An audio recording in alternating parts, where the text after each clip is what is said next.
cili e shton imanin e tij dhe kujdeset për imanin dhe kultivon me lenin Allah shpresohet që do të qëndroje deri në fund, derisa që të dorëzojë amanetin Allahut azza wa jall si musliman.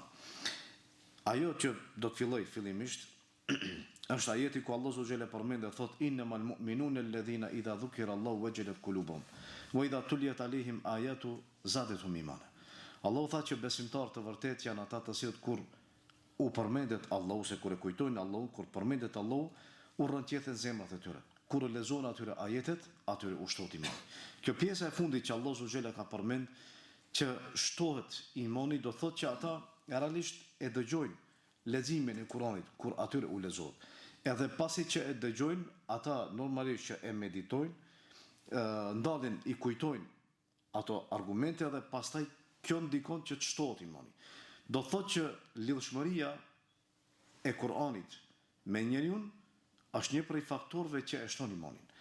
Sa më shumë që lidhet robi me Kuranin, aq më tepër shtohet edhe imani.